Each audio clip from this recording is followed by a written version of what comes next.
నమ్మి బాప్తిసం పొందుకున్నవాడు రక్షించబడతాడు. ఎప్పుడు నమ్ముతాడు? విన్నటువంటిది ఆ వ్యక్తి అంగీకరించినప్పుడే నమ్మగలడు. కానీ బలవంతంగా మత మార్పిడి చేస్తారు క్రైస్తవులు. అది ఆ రైస్ ప్యాకెట్లు ఇచ్చి, ఆయిల్ ప్యాకెట్లు ఇచ్చి, నిత్యావసర సరుకులు ఇచ్చి, లేదంటే ఒక రకంగా బ్లాక్ మెయిలింగ్ కూడా. ఎగ్జాంపుల్ ఎట్లా అంటే, హాస్పిటల్లో ఒక రోగి ఉంటే ఆ రోగి సమస్యలు తెలుసుకొని ముందుగానే అక్కడికి పోయి యేసు ప్రభుని ఇట్లా అంటారు కదా, దాన్ని ఆ విధంగా పోర్ట్రేట్ చేసి రూపేంద్ర. అవును. బియ్యాలు ఇవ్వడం లేకపోతే లేని వాళ్ళకి పెట్టడం అనేది క్రైస్తవంలో మాత్రమే కాదు కదా, మీ మతాల్లో కూడా ఉన్నాయి. అన్నదానాలు చేస్తా ఉన్నారు, ఎంత అద్భుతమైనటువంటి అన్నదానాలు చేస్తారు. కానీ అన్నదానం అయిపోయినాక సాయంత్రం రాముని రండి ఏ ఒక్క హిందువు చెప్పాడు కాదు. మీ మతాలకు సంబంధించినటువంటి చాలా మంది గొప్ప వాళ్ళే ప్రజాసేవ చేసే వాళ్ళు ఉన్నారు. చాలా మంది వ్యాధిగ్రస్తులకు సేవ చేసే వాళ్ళు ఉన్నారు. చాలా మంది అనాథాశ్రమాల్ని నడిపించేటువంటి వ్యక్తులు హిందూ మతాల్లో కూడా చాలా మంది ఉన్నారు. అది మంచే కదా, అందులో తప్పే ఉందో. అన్నంత మాత్రాన్న మీ మతంలోకి లాగేసుకుంటున్నారు అని అనుకోవడంలో తప్పు కదా. అది అన్నదానం చేయడం తప్పట్లేదు, చేసిన తర్వాత మా మతంలోకి రమ్మనడమే తప్పు. అది తప్పే. అది చేస్తుంది అది ఇచ్చి ఇది ఇచ్చి ఈ దేవుణ్ణి నమ్ముకోండి అనేటువంటిది కాదు. ఈ దేవుణ్ణి నమ్ముకోండి అనేటువంటి మాట యొక్క కారణం ఏంటంటే, మీ ఆత్మకు రక్షణ కలుగుతుంది. మనిషి చనిపోయిన తర్వాత నరకం ఉంది, పరలోకం అనేది ఉంది. ఈ రెండిటిలోకి దేనిలోకి వెళ్ళాలన్నా అది నీ ఇష్టానికి సంబంధించి. పరలోకం 2400 కిలోమీటర్ అట ఒక పాస్టర్ మొన్న చెప్తున్నాడు. ఆయన పాప అర్థం కాక నేను కూడా చూసాను. పాప ఆయనకి అర్థం కాలేదు. 2000 కిలోమీటర్ ఏందండి మరి. కొంతమందికి అది అర్థం కాక అలా మాట్లాడి ఉండొచ్చు తప్ప అదైతే పాప ఆయన తెలియదు. మళ్ళీ పరలోకం 2000 అనేది అయితే అబద్ధం. లేదు మళ్ళీ ఇంకొక ఆమె దాన్ని నూతన యెరూషలేము అనేటువంటి పట్టణం, అది ఒకానొక రోజున ఆఖరిలో ఈ ప్రచండ భూమి అంతా కూడా నాశనం అయిపోయిన తర్వాత ఒక పట్టణం దిగుతుంది. ఆ పట్టణం యొక్క డైమెన్షన్స్ అనేటువంటివి ప్రకటన గ్రంథంలో రాయబడ్డాయి. అంటే సార్, ఇలాంటి మాటలు మీ దగ్గర మాట్లాడదు. ఎందుకంటే బైబిల్ ని 100% అనుసరించే వ్యక్తులు, మీలాంటి వ్యక్తులు కొంతమంది ఉంటారు. అనుసరిస్తున్నారని కాదు, కానీ కొంతమంది 100% అనుసరించడం అనేది చాలా కష్టం అయిపోయింది. అది ఎవరితో కాదండి, అది కాదు, అది చాలా కష్టం. మీతో కూడా క్రిస్టియానిటీ అంటే చాలా కష్టం. వాక్యానుసారంగా బ్రతకడం అనేది చాలా కష్టం. దేవుడు చెప్పినట్టుగా చాలా ఈజీ. నేను చెప్తా ప్రతిరోజు చాలా కష్టం. నేను చెప్తా చెప్పండి. క్రిస్టియానిటీలోకి నేను వచ్చినా అని చెప్పాడు, నేను మన మతం కోసం పోరాడుతున్నా అని చెప్పి కింద స్కానర్లు పెట్టడం, సాయంత్రం ఫోన్ పేలు ఇవ్వడం, అవన్నీ చాలా ఈజీ. కానీ నేను ఏమంటా అంటే, సరే బైబిల్ని ఉన్నది ఉన్నట్టుగా కొంచెం అనుసరించడం కష్టమైనప్పటికీ మీరు అట్లా ఉండడానికి ట్రై చేస్తున్నారు. కానీ చాలా మంది, మెనీ ఆఫ్ ది పాస్టర్స్ ఉండడానికి చనిపోయేంత వరకు ట్రై చేయాలి. ఎందుకంటే మనిషిగా పరిశుద్ధంగా హోలీగా బ్రతకడం అనేటువంటిది కష్టం. అలా బ్రతకడానికి మాకు తోడ్పడేది, మాకు సహకరించేది వాక్యం. వాక్యానుసారంగా అలా బ్రతకడానికి మేము ప్రయత్నం చేస్తుంటాం. చాలా వాటి మీద మేము నిలవబడి ముందుకు వెళ్ళే ప్రయత్నం చేస్తుంటాం. చచ్చిపోయేంత వరకు కూడా ఒక మనిషి పాపంతో పోరాడుతూనే ఉంటాడు, శరీరంతో పోరాడుతూనే ఉంటాడు. ఈ రోజు మనిషికి ప్రధానమైన శత్రువు ఏదైనా ఉందంటే, ప్రధానమైన శత్రువు కరోనా కాదు, త్రాచుపం కాదు, మన శరీరమే. మన శరీరానికి మించిన పెద్ద శత్రువు అంటూ ఏది కూడా లోకంలో లేదు. దాన్ని జయించడం చాలా కష్టం. దాన్ని జయించాలంటే వాక్యం దగ్గరికి రావాలి. అందుకే దావీదు మహాభక్తుడు కూడా అంటాడు, నీకు విరోధముగా నేను పాపం చేయకుండానట్లుగా నీ వాక్యాన్ని నా హృదయంలో దాచుకున్నాను ప్రభువా అంటాడు. వాక్యం వినుట వల్ల శరీరాచలను జయించగలం. లోకంలో ఎదురయ్యేటువంటి ఎన్నో వాటిని జయించడానికి ఉపయోగపడతాయని నేను చెప్పగలను. అంటే ఆత్మస్థైర్యం ఇస్తుంది అంటారు. ఆత్మస్థైర్యం, సెల్ఫ్ కాన్ఫిడెన్స్. కాన్ఫిడెన్స్ మీరు ఏదనుకున్నా పర్లేదు, కానీ చాలా ఉపయోగపడుతుంది ఈ విషయంలో బైబిల్ మాత్రం. అదే అంత మంచి వాక్యం ఉన్న పవిత్ర గ్రంథం అని చెప్పే బైబిల్ ని మంచిగా పోర్ట్రేట్ చేయాల్సింది పోయి ఎంత దురదృష్టం అంటే, నిన్నగాక మొన్న గ్యాస్ షార్టేజ్ కూడా ఉందని విన్నాం మనం. అవును, ఎవరో ఆమె సాక్ష్యం చెప్తుంది, ప్రభు నాకు గ్యాస్ కావాలని చెప్తే పొద్దున్నే నా ఇంటి ముందు 2 గ్యాస్ బండలు ఉన్నాయని చెప్తుంది. సో నవ్వాలనా ఏడవాలనా, ఈడ తప్పేవారిది, ఎవరిని తప్పు పట్టాలి ఏందన్నట్టు. ఇప్పుడు అవసరం ఉన్నప్పుడు అడగడం తప్పేం లేదు కదా ఉపేందర్. దేవుడిని ఏది పడితే అదే అడుగుతారా అండి? మీరు భలే ఉన్నారు. అడుగుతారా అసలు? దేవుడిని అడుగుతారా? అడిగితే మీ యేసు ప్రభు ఇస్తాడా? నీ వల్లనైతే నమ్మువానికి సమస్తము సాధ్యమే అన్న దేవుడు.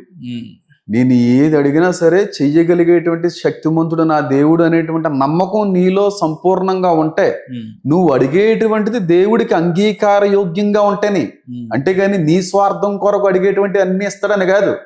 నువ్వు అడిగేటువంటి వాటి వెనకాల నీకు నీ కుటుంబానికి ఉపయోగంతో పాటుగా దేవుని నామానికి మహిమ తెచ్చిపెట్టేది అంటే ఖచ్చితంగా ఆయన చేస్తాడు కార్యం. ఇప్పుడు దేవుని నామ 2 గ్యాస్ ఇస్తే ఆయన నామానికి మహిమ. ఇప్పుడు బైబిల్లో తినడానికి తిండి, మీరు కూడా అంత సిల్లిగా మాట్లాడితే సిల్లిగా కాదు ఉపేందర్, బైబిల్లో కానీ మనం చూస్తే తినడానికి తిండి లేనటువంటి పరిస్థితుల్లో భయంకరమైనటువంటి కరువును అనుభవిస్తూ చచ్చిపోయేటువంటి వ్యక్తుల్ని దేవుడు ఆదుకొని వాళ్ళు పోషించిన దేవుడు.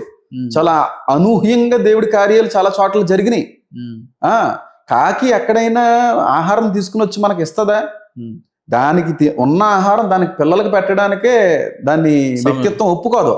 అలాంటిది ఒక భక్తుడు దేవుని యొక్క మనిషి ఆకలితో అలమటించిపోతా ఉంటే కాకొచ్చి మాంసాన్ని ఆ వ్యక్తికి అందజేస్తుంది.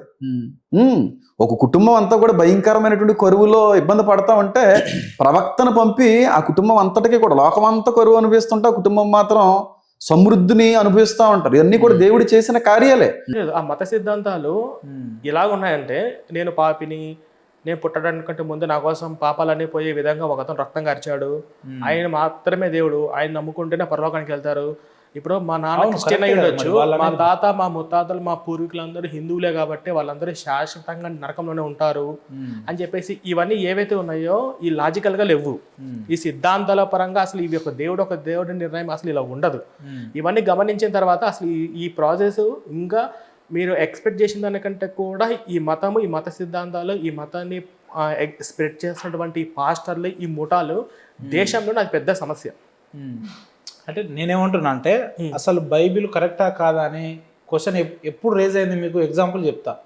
ఒక 2 వ్యక్తుల్ని తీసుకొని ఎవరు మంచోరు ఎవరు చెడ్డోళ్ళు అనేది మనం ఇద్దరిని స్టడీ చేసినాక అర్థం చేసుకుంటాం. ఓకే, అలాంటిది బైబిల్ వర్త్ కాదు, లేదంటే బైబిల్లో ఉన్న అంశాలు కరెక్ట్ కాదు, మోసపూరితమైన వ్యాఖ్యలు, లేదంటే ఇట్లా అని మీకు ఎప్పుడు అనిపించింది, ఎందుకు అనిపించింది అంటున్నా. నేను బీటెక్ కంప్లీట్ అయిపోయేంత వరకు కూడా పెద్ద బైబిల్ చదవలేదు. తర్వాత నేను కొన్ని వీడియోస్ చూడడం వల్ల కొన్ని డిబేట్, అంటే నాకు క్రైస్తవం మీద నాకు చిన్నప్పటి నుంచే అనుమానాలు స్టార్ట్ అయ్యాయి. చిన్నప్పటి నుంచి అంటే చర్చిలో నాకు దేవుడు కనిపించాడు, నాకు బట్టలు కొనిచ్చాడు, నేను పాస్టర్ని, నేను ప్రెగ్నెంట్ లేడీస్ దగ్గరికి వెళ్ళి నీ కడుపులో ఉన్నది ఆడపిల్ల మగ పిల్లడు నేను ముందే చెప్తాను చూడు, దేవుడు నాకు పరిశుద్ధాత్మ, ఇవన్నీ కూడా నాకు కరెక్ట్ కాదని నాకు అనిపించింది. కానీ అప్పుడు బైబిల్ చదివేవని కాదు. తర్వాత బీటెక్ అయిపోయి తర్వాత కొన్ని శివశక్తి వీడియోల ద్వారా కావచ్చు, ఆ డిబేట్స్ చూసిన తర్వాత అప్పుడు నేను బైబిల్ని స్టడీ చేయడం, నా అంతా నేను ఓన్గా స్టడీ చేశాను. అంటే వాళ్ళు ఎవరో చెప్పారని చెప్పి నేను నా అంతా నేను అనాలిసిస్ చేసుకున్నాను. చేసుకున్న తర్వాత ఈ బైబిల్లో ఉన్న సిద్ధాంతాలే, ఈ బైబిలే మనుషుల్ని నాశనం చేస్తుంది, మనుషుల్ని పొల్యూట్ చేస్తుంది. మనుషుల్ని నాశనం చేసే అంతగా తప్పులు ఏమున్నాయి బైబిల్లో? అంటే ఇప్పుడు పరమత సహనం ఉండదు, బంధుత్వం మీద, స్నేహితుల మీద. అంటే ఇప్పుడు మన దేశంలో అన్ని మతాలు ఉన్నారు. అంటే ఈ ఒక్క అంశం కాదు, ఇలాంటి చాలా ఉన్నాయి. ప్రసాదాలు తిననివ్వకుండా మన దేశ సంస్కృతిని నాశనం చేసేటట్టు, మన దేశంలో ఉన్నటువంటి యువతను పాడు చేసే విధంగా అవన్నీ కూడా ఆ అంశాలు ఉన్నాయి. ఇప్పుడు ఫర్ ఎగ్జాంపుల్ మాతృదేవోభవ, పితృదేవోభవ, ఆచార్య దేవోభవ, 18 years దాటిన తర్వాత ప్రతి ఒక్కరు దేశానికే ఫస్ట్ ఇంపార్టెంట్ ఇవ్వాలి, ఇవన్నీ ఆ బైబిల్లో ఉండదు. బైబిల్ ఫస్ట్ దేవుడికి ఇంపార్టెంట్ ఇవ్వాలి అంతే. ఇప్పుడు మనం బయటకు వస్తే తెలుసుకోవాల్సిన గొప్ప వ్యక్తులు చాలా మంది ఏమంటారంటే ఈ సృష్టికి మూలం యేసుప్రభువే కాబట్టి మొదటగా ప్రాధాన్యత ఇవ్వాల్సింది యేసుప్రభుకి అనేటట్టు చెప్తారు వాళ్ళు. కరెక్ట్ కాదంటారా? 100%. అది సృష్టికర్త ఆయనే అట కదా. సృష్టికర్త యేసు ఎప్పుడు పుట్టారు? కరెక్ట్గా బైబిల్ ప్రకారంగా 2000 ఏళ్ల క్రితం. అంటే ఈ సృష్టి, ఈ భూమి ఎప్పుడు పుట్టింది? లక్షల నాటి కాలం నుంచి ఉంది కదా. మరి 2000 నాటి క్రితం పుట్టిన అతను ఎలా సృష్టికర్త అవుతాడు? ఇదే ప్రశ్న పాస్టర్లను అడిగితే వాళ్ళు ఏమంటారంటే సృష్టి పుట్టింది 2000, 3000 నుంచే, కానీ అసలు బైబిల్ పుట్టక ముందు నుంచే ఈ సృష్టిలో దేవుడు ఉన్నాడు అని అంటారు వాళ్ళు. అంటే వాళ్ళకు ముందు వాళ్ళ వ్యాపారం, వాళ్ళు బైబిల్ పట్టుకొని వ్యాపారం చేస్తున్న వాళ్ళు కాబట్టి వాళ్ళు చెప్పేటివన్నీ అబద్ధాలు. మీరు క్రిస్టియానిటీ హిస్టరీ ఒకసారి వెళ్ళి చెక్ చేస్తే సరిగ్గా 1400-1500 సంవత్సరాలకి పూర్వం మీరు వెళ్తే అసలు ఈ మతమే లేదు. ఈ మతం లేదు అసలు. ఫస్ట్ 1400 మతమే లేదు అసలు. యేసు ప్రభుకి కూడా క్రైస్తవానికి సంబంధం లేదు.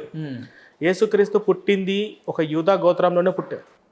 యేసుక్రీస్తు పుట్టింది ఒక యూదా గోత్రంలోనే పుట్టాడు, యూదా గోత్రంలో చనిపోయాడు. అసలు ఆయన తర్వాత 400-500 ఏళ్ళ తర్వాత ఒక క్యాథలిక్, రోమన్స్, ఒక క్యాథలిక్స్, తర్వాత ప్రొటెస్టెంట్స్, వాళ్ళు తప్పు వీళ్ళు తప్పు వీళ్ళు తప్పు అని చెప్పేసి ఇలా 35,000 డినామినేషన్స్ ఆయన పేరు మీద కొత్త మతం స్టార్ట్ అయింది. సో ఈ మతం 1400-1500 సంవత్సరాలకి పూర్వం వెళ్తే అసలు ఈ మతం లేదు. కాబట్టి ఈయన ఎలా సృష్టికర్త అవుతాడు? ఈ భూమి పుట్టక ముందు ఈ మతము పుట్టిందే 1400, అలాంటి ఎలా అవుతుంది? ఇవన్నీ మనం చరిత్ర మనం తెలుసుకుంటే సరిపోతుంది. అంటే ఇప్పుడు ఈ బైబిల్ ఇదంతా ఈ దేవుడు పుట్టిండు అనడం, లేదంటే మరియమ్మ కడుపులో ఇట్లా జన్మించినడం, ఇదంతా బూటకం అంటారా ఎట్లా? అంటే మరియమ్మకు జన్మించారు, లేకపోతే అది అవన్నీ విషయాల సంగతి పక్కన పెడితే అసలు బైబుల్లో ఉన్నటువంటి నీతి ఏంటి, మంచి ఏంటి, ఇప్పుడు ఉన్న ఈ జనరేషన్కి యువత పరిశుద్ధ గ్రంథం అని వాళ్ళు అంటే మళ్ళీ అలా నీతి లేదు చెప్పుకోవడానికి 100 ఉంటాయి. హెడ్లైన్ పరిశుద్ధ గ్రంథం అని పెడతారు. అందులో పరిశుద్ధత ఏముంది, అందులో జ్ఞానం ఏముంది, మంచి విషయాలు ఏమున్నాయి, తెలుసుకోవాల్సినవి ఏమున్నాయి, ఇప్పుడు ఈ యువతకు ఉపయోగపడే అంశాలు ఏమున్నాయి?